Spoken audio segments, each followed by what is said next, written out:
The afternoon sun beat down on the dusty Oklahoma fairgrounds in the summer of 1943. James Burton wiped the sweat from his forehead as he adjusted the grain sack stacked high behind the shooting booth. At 28 years old, he had the weathered hands of a farmer and the quiet demeanor of someone who had seen too much. The carnival was in full swing, with children screaming on rides and the smell of fried dough filling the air. Nobody knew that just 6 months ago, James had been Sergeant Burton of the British Army, fighting in North Africa. Nobody knew about the night outside Tobruk when everything changed. And that was exactly how he wanted it. "Come test your aim, folks. 3 shots for a nickel." A barker called out nearby, but James stayed silent at his booth. He was there to work, not to draw attention. His job was simple: stack the grain sacks, collect the fallen targets, keep his head down. The carnival owner, a hefty man named Dutch Kowalski, had been clear about that. "You're lucky I'm giving you work at all, Burton. Don't make me regret it." James had nodded without argument. After what happened in the war, after the dishonorable discharge, after the shame that followed him across the Atlantic, he knew better than to expect kindness. America was supposed to be a fresh start, but all he found was suspicion and closed doors. A British deserter, they whispered. A coward who ran when his brothers needed him most. The truth was far more complicated, but truth rarely mattered when the story was already written. "Hey, sack boy. Get over here." James looked up to see 3 men approaching his station. They wore military uniforms, freshly pressed, with medals gleaming on their chests. The tallest one, a lieutenant with a sharp jawline and piercing blue eyes, pointed at the grain sacks. "These targets are pathetic. No wonder nobody's shooting here. What kind of setup is this?" James kept his voice level. "Just doing my job, sir." "Sir?" The lieutenant laughed, and his companions joined in. "You hear that, boys? The Brit is calling me sir. Tell me something, sack boy, did you serve? Or did you spend the war hiding behind actual soldiers?" The crowd around them grew quiet. James felt dozens of eyes on him, waiting for his response. His jaw tightened, but he said nothing. He had learned that silence was safer than truth. The lieutenant stepped closer, his breath smelling of whiskey. "I asked you a question. Did you serve your country, or are you just another yellow-bellied coward taking up space in ours?" "I served," James said quietly. "Oh, you served." The lieutenant's voice dripped with mockery. "Let me guess, you were a cook? A clerk? Maybe you washed dishes for the real soldiers?" One of the other soldiers, a stocky man with red hair, chimed in. "I heard about guys like him. They talk big but can't handle real combat. Probably faked an injury to get sent home." James's hands curled into fists at his sides, but he kept them there. The grain sack beside him shifted slightly in the wind, and he focused on that instead of the rage building in his chest. "You know what I think?" The lieutenant picked up one of the grain sacks and tossed it at James's feet. "I think you're exactly what you look like. A nobody. A failure. And the only thing you're good for is stacking sacks for real men to shoot at." The crowd murmured. Some looked uncomfortable, others seemed entertained by the confrontation. James bent down slowly and picked up the grain sack, placing it back in position with steady hands. "That's right," the lieutenant sneered. "Know your place." Dutch Kowalski emerged from the crowd, his face red with anger, but not at the soldiers. "Burton. Stop causing trouble and get back to work. These gentlemen are paying customers." James nodded once and turned away, but the lieutenant wasn't finished. "Wait. I've got an idea." His eyes lit up with cruel amusement. "Since our friend here served, let's give him a chance to prove it." "Burton, was it? How about a little demonstration? Show us what a British soldier can do." James turned back slowly. "What kind of demonstration?" The lieutenant grinned and gestured to the shooting booth next door. Simple. You've got grain sacks. We've got rifles. Let's see if you can hit 13 targets while we try to knock you off your position. If you can do it, I'll personally apologize and buy you dinner. If you can't, you admit in front of everyone here that you're a coward and you leave this town for good." The crowd gasped. Dutch Kowalski started to protest, but the lieutenant pulled out a wad of bills. "I'll pay double for the booth rental, and triple if he accepts the challenge." Dutch's eyes widened at the money, and James knew right then that his boss would sell him out without hesitation. The weight of every eye in that fairground pressed down on him. He thought about refusing, about walking away, about letting them think whatever they wanted to think. But then he remembered Tobruk. He remembered the 13 men who didn't make it home because of a choice he made. He remembered the nightmares that still woke him up screaming. James looked at the lieutenant, then at the crowd, then at the grain sacks that had become his entire world since arriving in Oklahoma. His throat felt dry, but his voice came out steady. "I accept." The crowd erupted in excited chatter. Dutch clapped his hands together, already counting the money in his head. The lieutenant's grin widened as he and his companions began setting up the challenge. They commandeered the shooting booth next door, positioning themselves with clear sightlines to where James would stand. The rules were simple, brutally so. James would position himself behind a makeshift barrier of grain sacks, approximately 30 yards from the shooters. 13 tin cans would be placed on posts at varying distances behind him.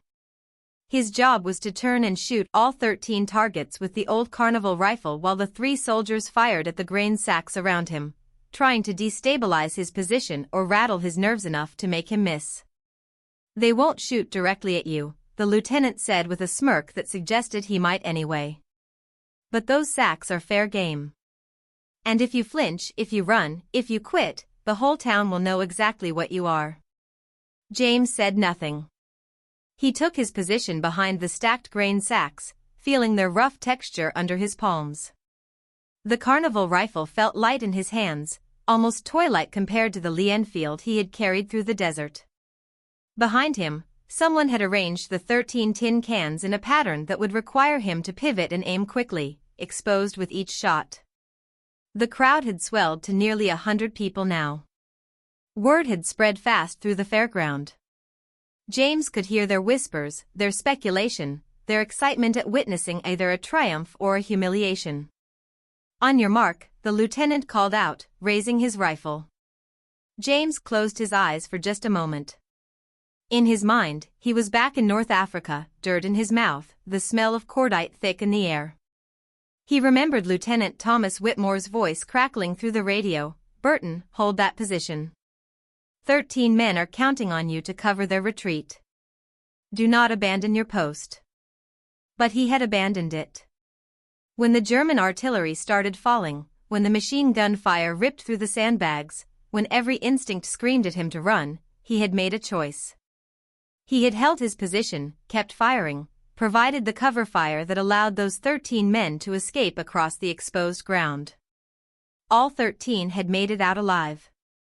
But in the chaos, in the smoke and confusion, someone had seen him fall back after they were clear.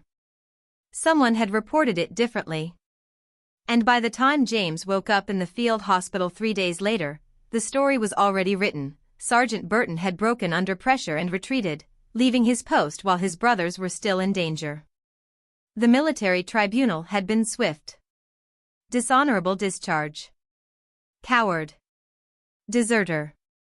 Get ready. The lieutenant shouted, snapping James back to the Oklahoma sun. The first shot rang out before James was fully set. The bullet slammed into a grain sack 2 inches from his left shoulder, exploding it in a cloud of wheat and dust. The crowd gasped. James did not move. He raised the carnival rifle, sighted the first tin can, and fired. The can flew off its post with a metallic ping. 1 down. The lieutenant and his companions opened up a steady barrage. Bullets tore through the grain sacks around James, shredding them, sending cascades of grain pouring onto the ground. The barrier that was supposed to protect him was disintegrating with every shot.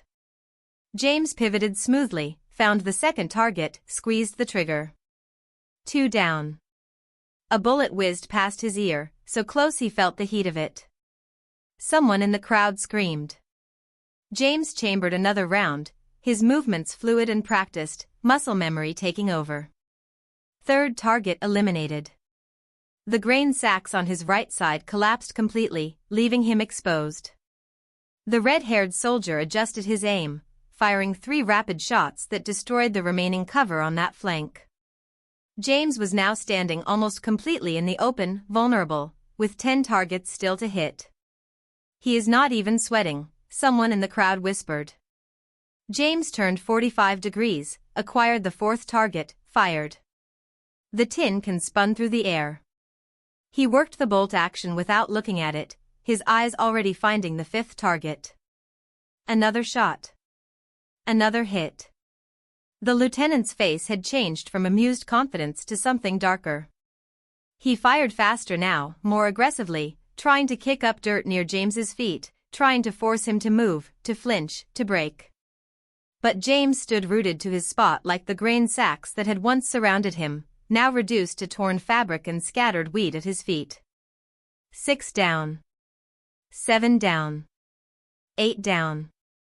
If you are watching this and your heart is pounding like everyone in that Oklahoma crowd, if you are rooting for James to prove them all wrong, take a moment and subscribe to this channel. Because what happens next will change everything, and you will not want to miss how this story ends. James's breathing was controlled, rhythmic, exactly as he had been trained. 9 targets eliminated. The 3 soldiers were firing continuously now, their shots wild, desperate to disrupt his concentration. A bullet struck the post holding the 10th target just as James fired, but his aim was true. The can flew off before the post splintered. 10 down. The crowd was silent now, holding their collective breath. James had 3 targets left, and the grain sack position that had given the challenge its name was completely gone. He stood in the open, surrounded by destruction, utterly calm. He pivoted to find the 11th target, and in that moment, something shifted in the air. The lieutenant stopped firing. He lowered his rifle slightly, staring at James with an expression that was no longer mocking. It was recognition. He had seen men move like this before. Men who had truly been tested by war. James fired. The 11th can disappeared. He chambered another round with mechanical precision, the carnival rifle an extension of his body. 12 targets remaining became 1. The red-haired soldier and his companion had also stopped shooting. They stood frozen, rifles lowered, watching something they had not expected to witness. This was not the performance of a carnival worker or a coward. This was something else entirely. James lined up the final shot. The 13th target sat on a post nearly 50 yards away, farther than all the others. The wind had picked up, swirling the grain dust around him like a golden fog. He adjusted for windage, elevated slightly, and squeezed the trigger one last time. The tin can flew off the post. 13 for 13. The silence that followed was absolute. Then someone in the crowd began to clap. Then another. Then suddenly the entire fairground erupted in applause and cheers. People were shouting, whistling, pushing forward to get a better look at the man still standing in the ruins of his grain sack position. James lowered the rifle slowly. His hands were steady. His face showed no triumph, no relief, just a quiet exhaustion that went deeper than the physical. The lieutenant walked forward, his 2 companions trailing behind. When he reached James, he did not extend his hand. Instead, he stood at attention and saluted. "Sergeant Burton," he said, his voice carrying across the now quiet crowd. "I owe you an apology and an explanation." James did not return the salute. He simply waited.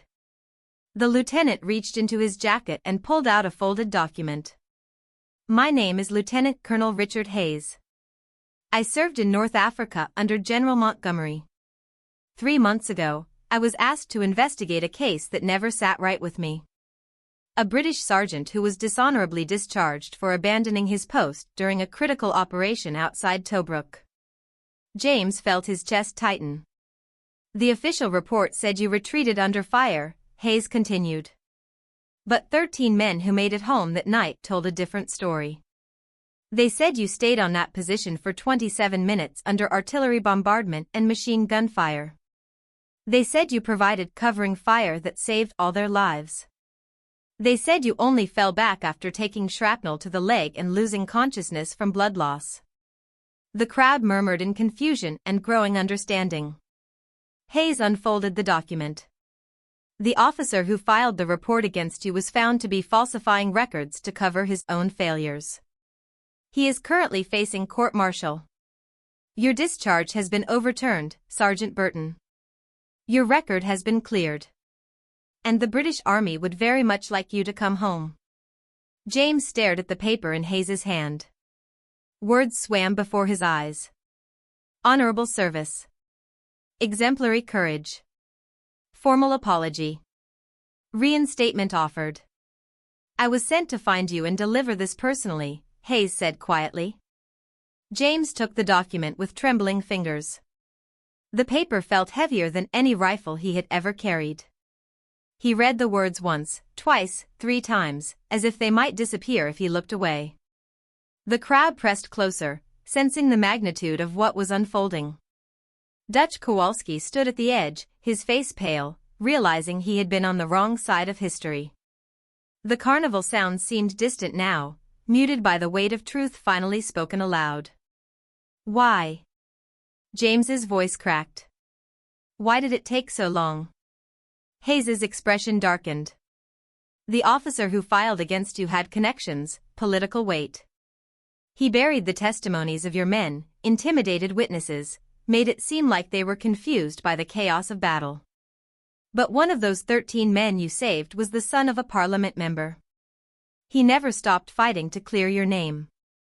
He found me, convinced me to dig deeper, and we uncovered everything. James closed his eyes. 13 men. The number that had haunted his nightmares was the same number that had saved him. What are their names? James asked quietly. The 13. Hayes pulled out another paper, this one containing a list written in careful handwriting. James scanned the names, remembering faces, voices, moments of terror and courage shared in the North African desert. At the bottom of the list was a note, "Thank you for our lives. Come home, Sergeant. Your brothers are waiting."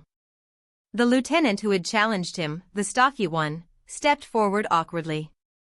Sir, we did not know. The things we said. James shook his head slowly. You said what everyone believed. What I started to believe about myself. Hayes placed a hand on James's shoulder.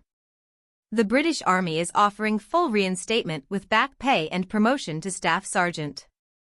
You would be assigned to training new recruits, teaching them what real courage looks like.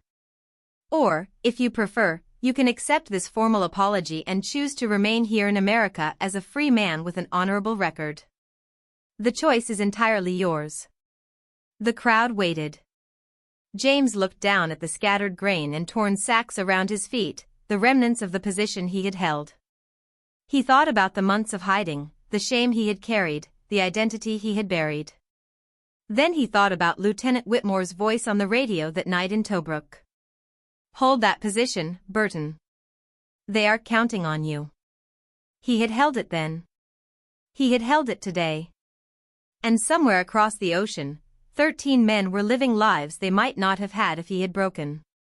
I need time, James said finally. To think about what comes next. Hayes nodded with understanding. Take all the time you need, Sergeant. You have earned that much and more. The crowd erupted in applause again, but this time it was different. It was not the excitement of entertainment, but the reverence for justice finally served. 2 years later, the autumn sun cast long shadows across the training grounds at Fort Benning, Georgia. Staff Sergeant James Burton stood before a company of fresh recruits, his uniform pressed, his posture straight, 3 medals pinned to his chest that had been awarded retroactively for his actions in North Africa. "Listen up," he called out, his voice carrying the authority of a man who had earned every word he spoke. "Today we are going to talk about what it means to hold a position. Not just physically, but mentally. Some of you will face moments where everything inside you screams to run. That does not make you a coward. What you do next, that is what defines you." The young soldiers listened with rapt attention. Burton had become something of a legend on the base. The story of the grain sack challenge in Oklahoma had spread through military circles, growing with each retelling, but always returning to the essential truth: a man falsely accused who never lost his skill, his composure, or his honor. After the training session, James walked to the base library where he volunteered twice a week, helping soldiers write letters home and tutoring those who struggled with reading. It was quiet work, humble work, but it mattered. "Sergeant Burton?" A young private approached nervously. "I heard you got offered a position back in England. Teaching at Sandhurst. Why did you stay here?" James smiled, a rare expression that softened his weathered face. "Because 13 men gave me my life back, and now I can help others find theirs. England will always be home, but this," he gestured to the base around them, "this is where I am needed." The private nodded, inspired by words he would remember for the rest of his life. That evening, James sat in his small office and pulled out a worn photograph. It showed 14 men in British uniforms, dusty and exhausted, arms around each other's shoulders. They had sent it to him 6 months ago with a letter that read, "You held the line for us. Now we hold you in our hearts forever. Your brothers in arms." He placed the photograph back in his desk drawer next to the document that had changed everything. The formal apology. The cleared record. The vindication that had seemed impossible on that hot Oklahoma afternoon. James picked up his pen and began writing a letter to Lieutenant Colonel Hayes, who had become a close friend. In it, he wrote about the new recruits showing promise, about the lives being shaped and strengthened, about finding purpose in service once again. He signed it, respectfully, SSGT James Burton. Still holding the position. If this story moved you, if you believe in second chances and the truth that always finds its way to light, please take a moment to like this video and subscribe to our channel. Share your thoughts in the comments below. What would you have done in James's position? And if you have suggestions for stories you would like to hear next, we are listening.